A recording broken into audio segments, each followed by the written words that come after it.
G'day fellas, and welcome to an Age of Empires 4 guide for the Japanese. This video is going to demonstrate a 2-town center opening that is very flexible and allows you to choose whether you want to go to the castle age, whether you want to fight it out in feudal, or whether you just want to be a boomer and make plenty of farms. Then it is up to you, depending on how you're feeling, of course. Now, with this build order, I'm going to provide you a little bit of a spreadsheet as well. This is just until you get that second TC completed, and then from there, it's up to you. It's about freestyling. So we're going to start off with queuing 4 villages, putting 4 villas on stone and constructing a forge, 2 villages going to sheep, and then moving our scout to the enemy base. Let's get into it. So it's important to note that all of this happens very quickly at the beginning of the game.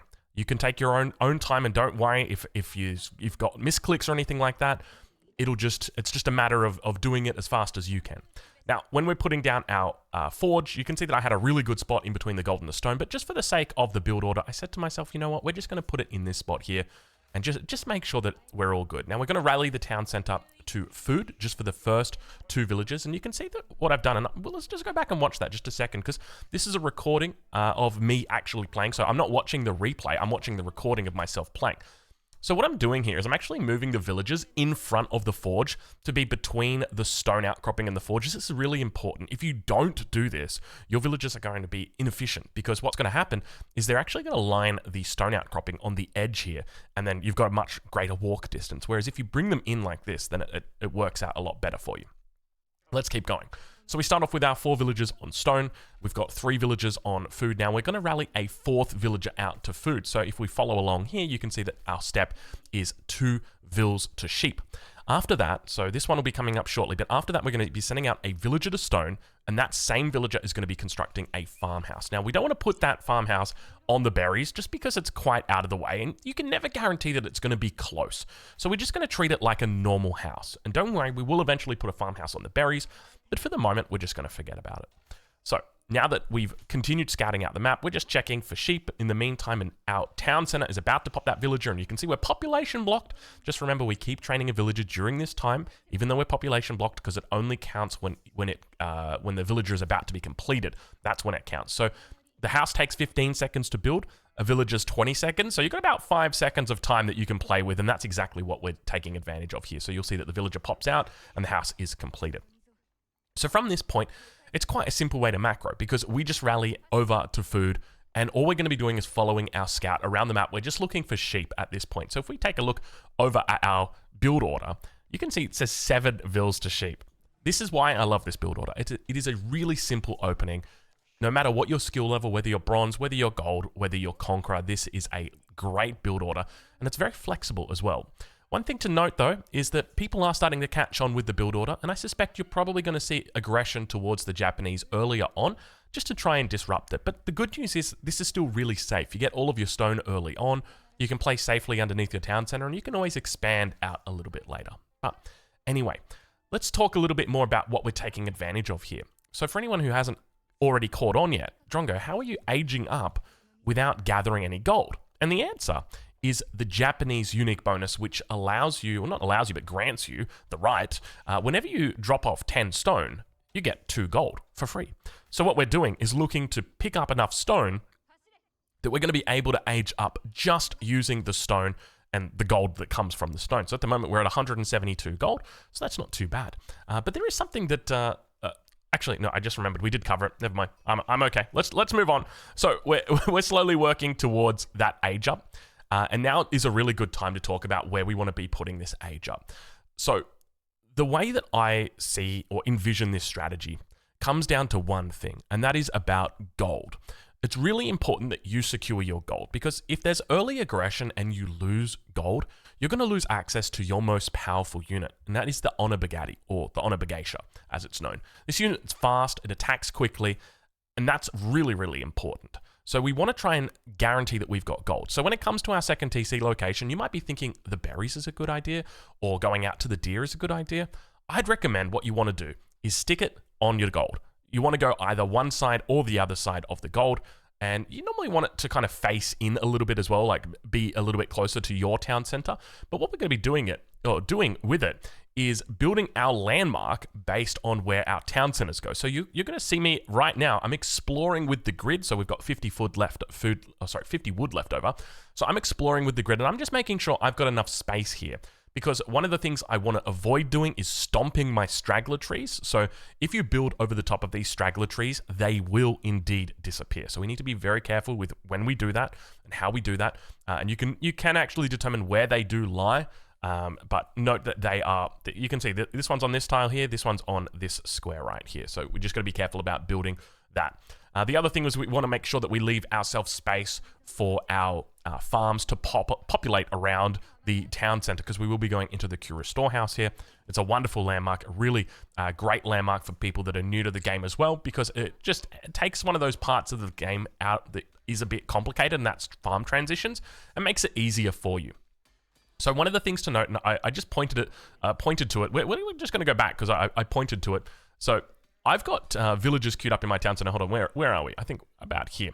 So I've got villagers queued up in my town center, and this is really important that we do. So we want to have 10 villagers on food at this point, but we want to make sure that we have got 2 villagers in queue. So that means that our next villager is going to come out. Here I'm pointing to it. So our next villager is going to come out, but we're also safe for the next villager after that, because you don't want to get to 200 gold and have enough resources to age up, and then you drop your age up, and then you don't have enough villagers for food. So it's really important that we have that villager in the queue, just so that we don't make that mistake, because if we do make that mistake, it's going to be unforgiving and we're going to lose a villager, and that really hurts. So now at this point, we're about to get to 200 gold. Now, I will also give another recommendation with your gold. It can be a bit finicky on when it decides to give you gold. As an example, sometimes I drop off 5 stone and it doesn't give 1 gold. So my recommendation in this situation is wait for your villagers to actually drop off the 200 gold and then take them off the stone. Because otherwise, if you try and, if you've got like 196 gold and you say, you know what, they've been gathering for long enough, let's pull them off, there's a chance it might just stop at 199 out of 200, and that can really hurt you, because then you need to go back and then gather 5 or 6 stone, and that's going to delay the town center. So that would be my suggestion. Just wait, and you're going to have plenty of time. You can see right here, we're at 317, and our goal for planting our landmark is 325. So we've still got another 8 seconds that we can play around here. So don't be too fussed about it. We're going to move the villagers into position now. Because we're always building our town center on our gold vein, we always want to put our Cura storehouse between our town centers. That way we're creating this area or this zone of dominance over the town or over the Cura storehouse, because that's where all of our farms are going to come in. So we could put our Cura storehouse on the wood line, but then it would be a bit awkward. We could put it on the berries, but then it's kind of far away from everything. If we put it between the gold and the main town center, or we should try and visualize, for me, I'm visualizing where I'm going to put my second town center. It's going to be right here. And then I'm going to put my Cura storehouse between those two. Then that way I create that zone of dominance. So here again, once again, I'm spacing it out, just making sure I've got space, and boom, there she goes. So it goes down, and now we enter into the transition period. So you can see I'm a little bit late there with planting it. I did have the resources, but I just wanted to make sure I got the right spot. So don't be afraid to go a little bit late with it, because your timing on the town center isn't really dependent on this age up. You've got a little bit of time for it. So now that we've clicked the age up button, where do we go from here? So what's important is that we begin moving our villagers from food. You can see we've got 11 of them. We don't need this many villagers on food. We only need 4 villagers on food at a time for us to be able to train villagers consistently.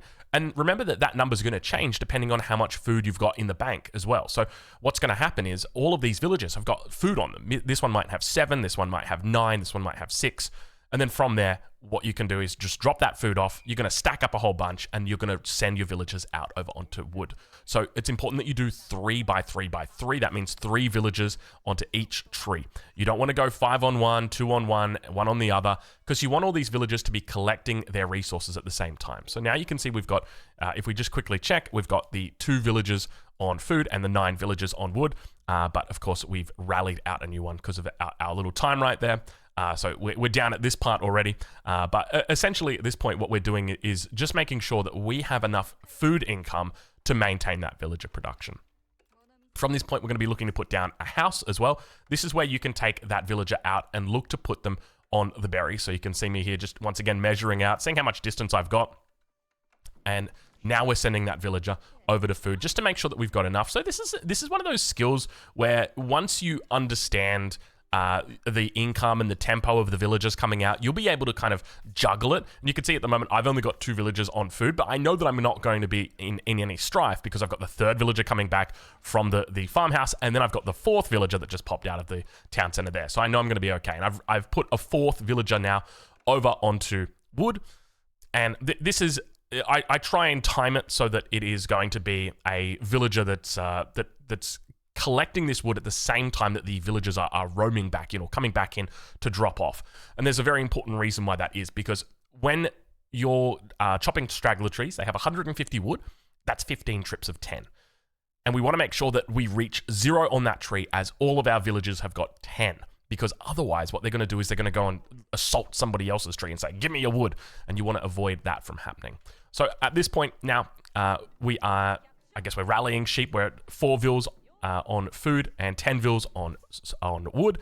And we're going to be rallying up to a 5th villager now onto food. So there it comes. And now our age up is about to come through. What we're going to do is we're going to move our 5 villagers here, and we can shift queue them over to the gold. That way, they don't go idle, and that way they're actually doing something. They're not going to hand in the gold straight away because they're actually just going to go and build the town center. And that group of 4 that we had before, they're going to also go out over onto the gold as well because they're going to finish slightly earlier than the other people because they've had a couple of extra drop-offs. So we want to shift queue those guys over as well. So you can see that's what we've got right there with our villagers. They're shift queuing out over onto the gold, and now we're looking to place down that town center. And this is a bit of an awkward spot. I haven't really found a way around this. So you can see we're sitting at 390, and what we're actually doing is waiting for a hand in. And the problem is when that hand in comes, that's going to take us from 390 up to 450. And we only need 400 for that town center.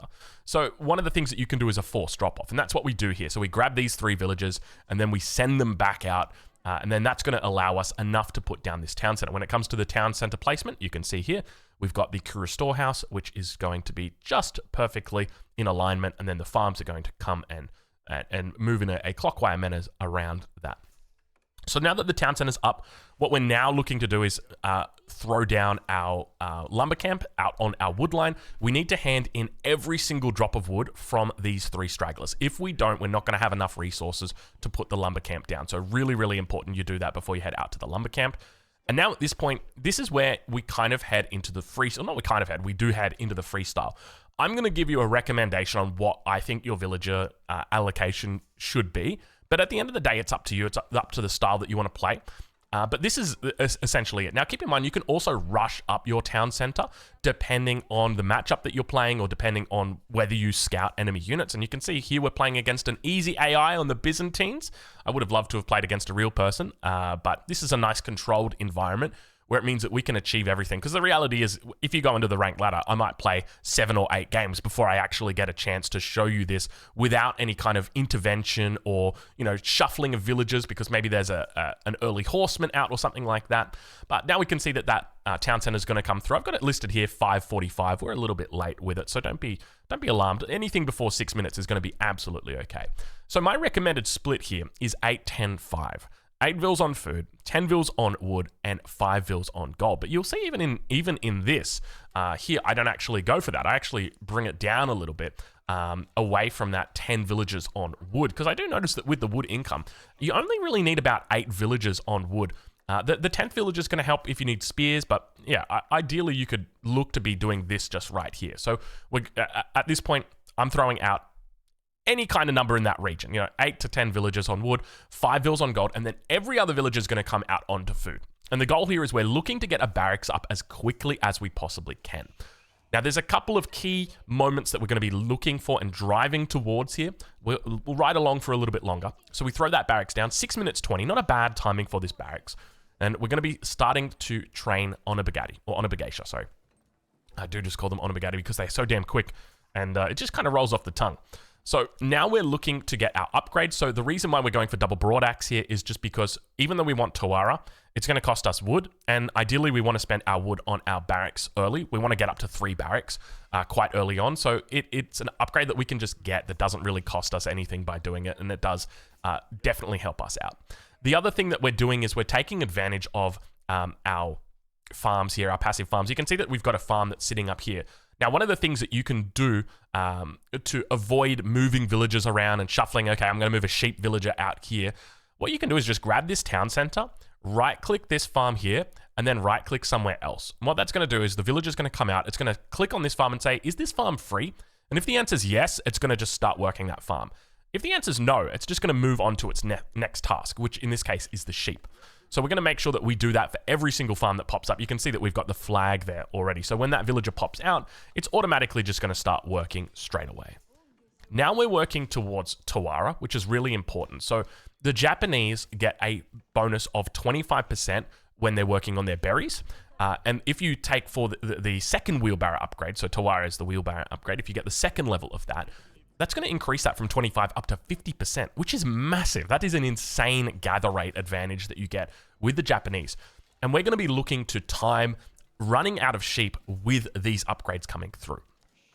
So we want to make sure that we balance our economy. And you can see here at this point, we're still quite happy with that, excess of villages on food, and then just the 8 vills on wood, 5 vills on gold, more than enough. And you can see we're just using our wood vills here to build our barracks because it's kind of, you know, you can take your time with it. It's not too much of a rush, but the idea is that we want to build up a real large mass of Onabagashap because they're just such a great unit. They're really flexible. You can always just have them out on the battlefield and they're always going to be wonderful for you to have. So we're starting to build those numbers up now and making sure that we are rallying to our farms whenever we get the chance. And now we're going to start putting additional houses down. And the trick here is that we want to put them on the other side of our berries. And that's going to reduce the walk time. Instead of everyone heading back to the same house over and over and over again, they've got lots of different options depending on where they want to go. The other thing that I've started doing is rallying out to gold because at this point, our food income's starting to look really good and we're going to quickly have a little bit too much food. So what we want to do is make sure we're rallying our town center to gold, our secondary town center to gold, because we're also going to start picking up more important upgrades. So we've built a couple of spearmen here, and it's important that I tell you that you can be flexible with your units in the early game. If you're going up against cavalry, you want to have spearmen. If you're going up against anything else, though, you can be pretty flexible, whether it's the samurai, whether it's the onabagati. You can even add a couple spearmen in just in case. So going for the tri-composition with the Japanese in the early game is definitely fine to be going for. So at this point now, we're getting that second tier of our wheelbarrow upgrade. And once that upgrade comes through, that's when you can transition the villagers out. So you can see we've already got Tawara. Now we've got Takazaiku. And we're immediately going to be moving those villagers down. So I'm just going to grab 10, 11, 12, somewhere in that region and begin moving them over because they do gather quite fast from those berries. And now we're working on that mass, working on building that mass. And if I was up against a player in a game here, I'd still just be kind of chilling out in my base, depending on what they were doing. If they were going fast castle, maybe I'd look to pressure the relics. If they were playing defensive style, maybe I'd look to try and put on some pressure underneath their wood line. It really depends on what you're up against, but at the end of the day, just playing defensive is always going to be a solid choice, and just kind of chilling out, guarding your villages is going to be important. So at this point, I can kind of feel my food flow. It's a little bit high. So instead of pulling villagers from that secondary town center and sending them over onto the farms, I'm just going to use my main town center instead. And that is going to increase the rate that we're gathering gold. Now, the next part that we're looking for, you may have seen it, it is going to be getting our daimyo manor in. This is going to increase the gather rate on our farms a significant amount. It's going to go up 25%. It's not something that you have to rush. And if we take a look back, so at the moment we're 9 minutes and 53. Let's just go back to 8 minutes. You'll see that our stone is down at 236, but this is going to slowly build towards that 300 mark, depending on how much gold you're gathering. And as you can see, we naturally approach that 300 mark, and when we do, we're able to get that upgrade through. And that's going to buff up that gather rate. When it comes to prioritizing stone, from this point, you can then look to try and collect stone, but I wouldn't recommend it. I think the 25% is more than enough early on. I've seen some players, I think we saw Kaup go for level 3 at like 15 or no, it was like 13 minutes or something like that. And you can definitely play that style. As I said earlier, you know, this is a flexible opening, and if you're a farm enjoyer, then by all means, go for it. So I'm going to be doing it here on my main town center just because my secondary town center is quite safe at the back. If my secondary town center was a little bit far away, so let's say that instead of gold spawning in the back, gold spawn in the front, then I would look to prioritize that upgrade on my secondary town center just because it gives a little bit of extra health. And it's a little bit more flexibility if the battering rams come knocking on your doors. All right, so now that our town center is upgraded, a key thing that's going to happen right here is that we run out of food underneath the town center. So what we're going to do is we're looking for berries, and we want to find our safest berries and have a look at that. We've already got farmhouses out there ready to go, just because we've sent out a villager a little bit earlier. So this is something that you can get in the habit of doing. Just thinking to yourself, okay, you know, I'm going to need to come out onto these berries shortly, so I want to make sure I'm ready. And what do we also look to do? We look to put the outpost down there as well, just to give us a bit more of a heads up if there's units coming, and if there's a raid. We don't want to lose all of our villagers, so, you know, 5 of them hopefully survive and the rest of them are going to try and run away. That's essentially it.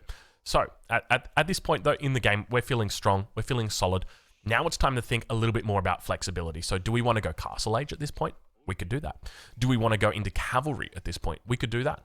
I wouldn't recommend going into Archers at this stage of the game.